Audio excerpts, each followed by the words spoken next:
I believe the commission has heard from me previously in a memo pointing out that this change probably would be necessary. And then at the retreat discussion, I explained again in a little different set of circumstances that I believe that this portion of the nuisance party ordinance needed to be amended, in particular by removing 3 words that have been found by the local court and in other courts around the country on occasion to be unconstitutionally vague. The words unnecessary or unusual or excessive when used as modifiers of loud noise. So the proposal is to amend that particular subsection of the nuisance party ordinance which identifies unreasonably loud noise under the circumstances as that which is prohibited, which also must disturb 1 or more members of the neighborhood. That's the proposal, and that's why. Another alternative would be to scrap this component of the nuisance party ordinance or to abandon the nuisance party ordinance altogether. I don't recommend either one of those. I think that would be an inappropriate response or an overreaction.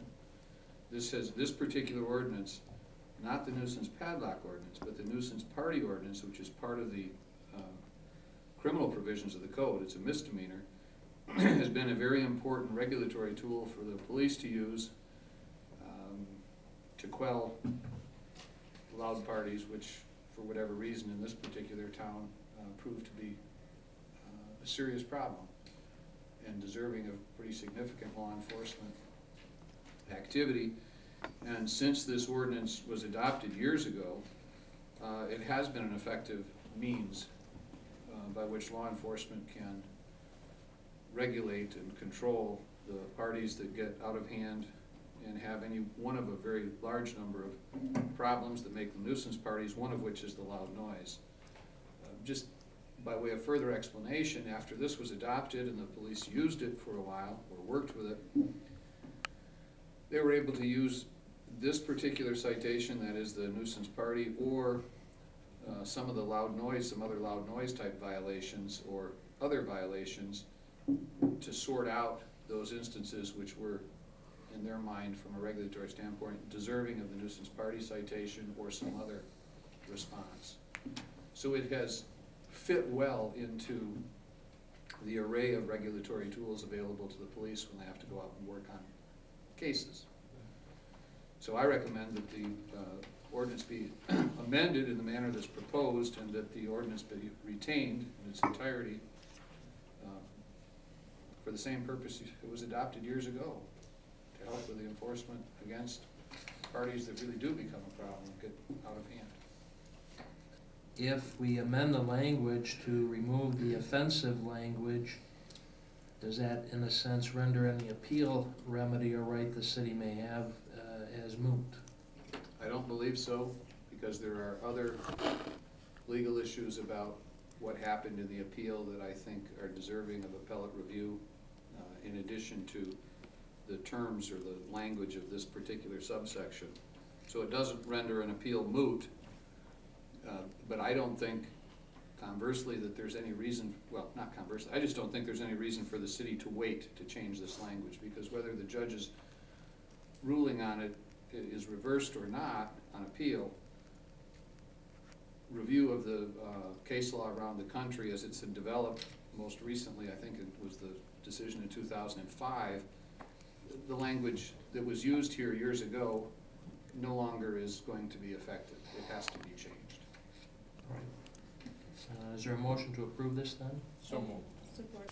Mr. Jones? I just have a question in regards to the main word that's being changed, or added I should say, is unreasonable noise. True.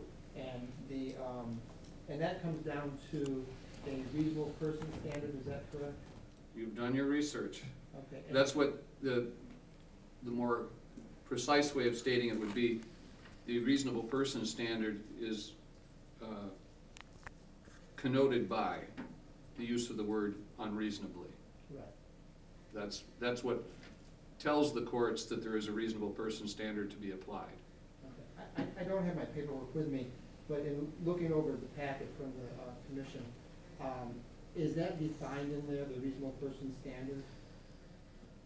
The courts do that. The courts, okay.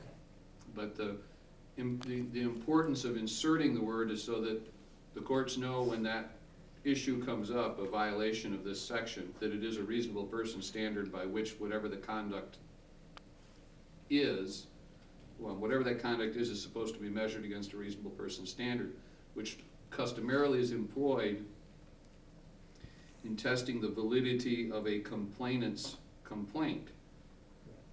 If someone were to complain that a crying baby next door at 2 a.m. that awoke and was ill disturbed them to the point they couldn't sleep, and they wanted the parents charged with having a nuisance party because there was 3 people there and they were making too much noise, you know, the argument in response would be that that is not unreasonably loud noise. A reasonable person would expect to be able to tolerate a crying infant next door that's loud.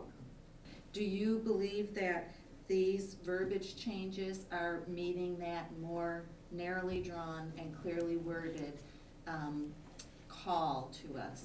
I do. The language was selected from a couple of the cases that he cited and quoted from. That similar language to this, unreasonably loud noise, was found to be constitutionally firm. The law changes, so this right now this should work, and I believe it meets exactly what Judge Scott Hill Kennedy was talking about or asking for. Other commission comments or questions? Hearing none, we'll vote on this. Harper? Yes. Rothstein? Yes. Warba? Yes. Anderson? Yes. James? Yes.